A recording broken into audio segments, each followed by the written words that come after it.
Gas bonds, $10 million, so the lowest of the three by far. We did a projected interest cost of 4%. That's $5 million in total interest over the life of the bonds. Maturity only goes out 20 years on the gas. That levelized payment on gas is about $750,000 a year. Payback ratio in 10 years, 53%, very strong. Debt ratio, 37%. And Commissioners, this table reflects what our estimated cost of issuing the $120 million bonds will be. This is essentially the professional fees and other costs. We are required by the debt management policy to provide you an estimate of it before we actually go to market. And the table reflects the type of cost, the firm that we anticipate using to facilitate, to work with us on the issuance of the bonds. You'll see the total projected cost, just under $350,000. That's 1/3 of 1% of the total par value of the bonds to be issued, which is very competitive, very good rate, consistent with what we've had in the past. On the firms, one thing I will point out to you, I think the board's aware that we've used Joe Ayers and his staff for many, many years. Joe's firm has been a part of Morgan Keegan for many, many years as well. But I met with Joe a few weeks ago, and he told me that effective May 1st, they have bought their interest out of Morgan Keegan. So again, he is an independent firm using the name of long ago Cumberland Securities. So for KUB, nothing changes. We'll still be working with Joe and his staff. It's just a different name. They're no longer affiliated with Morgan Keegan. And that's actually probably a good thing for KUB in one way, in that Morgan Keegan is one of the largest buyers of bonds in the Southeast, and they have been precluded from bidding on our bonds because of that relationship with Joe and our financial advisor. So now that is no longer the case. So we'll have one more bidder for our bonds, which could help us to get a better interest rate. Very quickly on the gas division line of credit, again, not to exceed $20 million. It has to be a one-year note only. Can I ask one question? Yes. On the previous slide, the consultants, are they paid a percentage or per hour? How was bills? On Cumberland and Bassberry and Sims, Bassberry being our bond counsel, those are based upon a contract. So I say those are estimated, unless something unusual happens, that is what we will pay them right there. That is a known quantity, because we have contracts with them, and it says you issue this much, basically, we charge you this much. Okay. And you think those are competitive? I know they're competitive. Gas line of credit, one-year maturity, that's per state law. We do plan on issuing an RFP and competitively bidding that as well. And then we also have to have approval from the state comptroller's office before we can actually, we'll need that before we issue the RFP, basically. So that used to be just be a that used to be a formality. They're a little bit more rigid these days, but we don't anticipate any problems with it. The wastewater rate increase, again, it is part of our long-term funding plan. It is designed to generate an additional $8 million in annual wastewater revenue to help fund the CD. We will, consistent with our past practice, we will apply the increase to both the fixed monthly customer charge and what I'll call the variable bill usage charges for both residential and non-residential rates. With respect to the customer charge for residential, it's currently $17 per month. We will be raising that to $20 per month, $3 increase. And then we'll also have some modest increases applied to the rates for the usage or the bill volumes as well. For the average residential customer that uses 500 cubic feet or about 3,700 gallons as a billed volumes per month, 5 CCF, the increase in the bill will be $5.20. Currently it's $42.30. It will go to $47.50. So of that $5.20, $3 of that will be in the customer charge. $2.20 would be just for the rates and the usage of the 5 CCA. So that is consistent with our past practice. Several years ago, we said we wanted to do more in customer charges because our cost structures are essentially fixed in nature. The majority of costs are fixed. adopts on 2 readings, we are anticipating by resolution the rates would be reflected on customer bills beginning in November.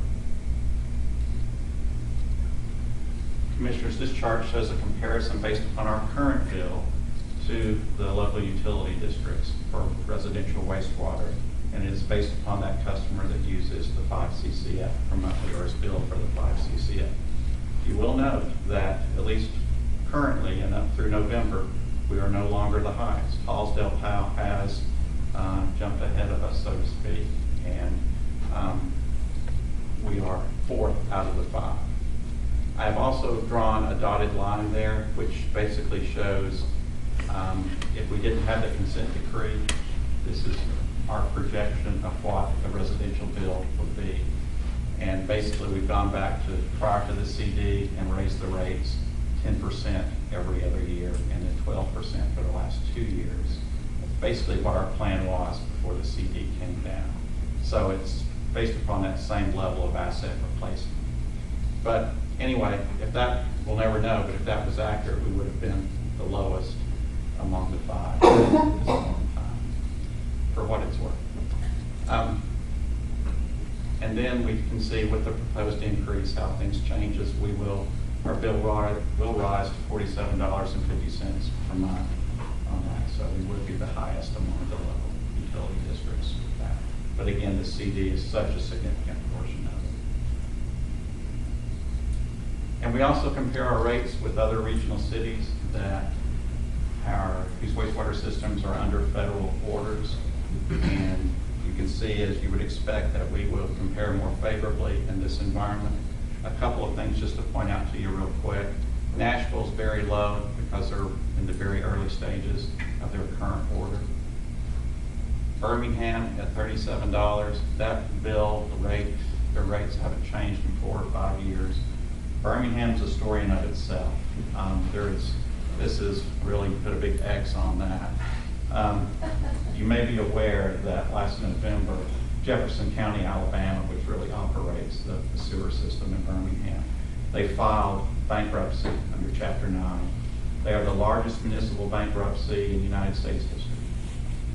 And in part because of their failure to raise rates in order to meet their obligations, in order to meet their debt service payments. They've defaulted on a ton of debt, which is GO-based debt.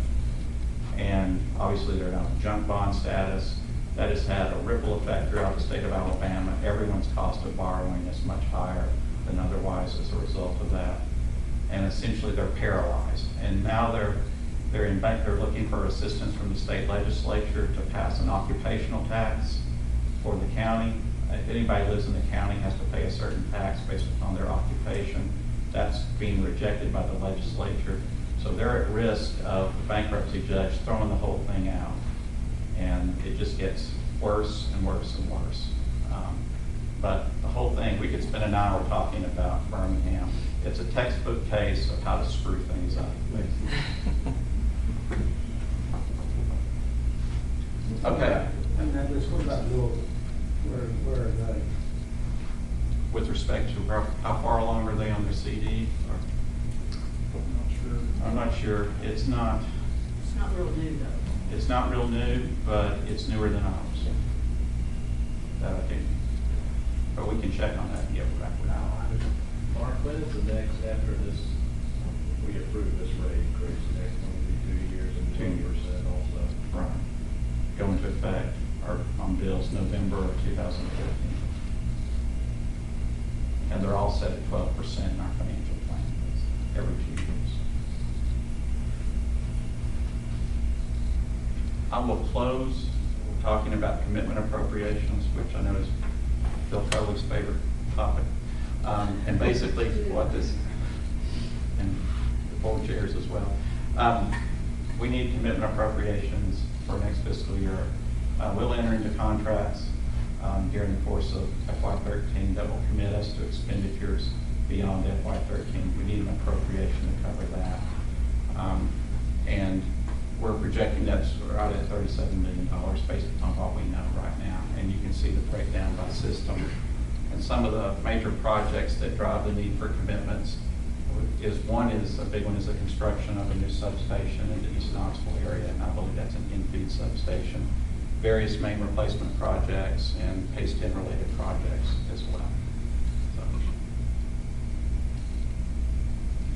that's the basic presentation. We do have basically a summary slide for each resolution that will provide you just some high-level information as you consider it. So as you vote on each one, I'll just click and we'll go to the next one that would describe each subsequent resolution. And if you have any questions before you vote, please don't hesitate to ask.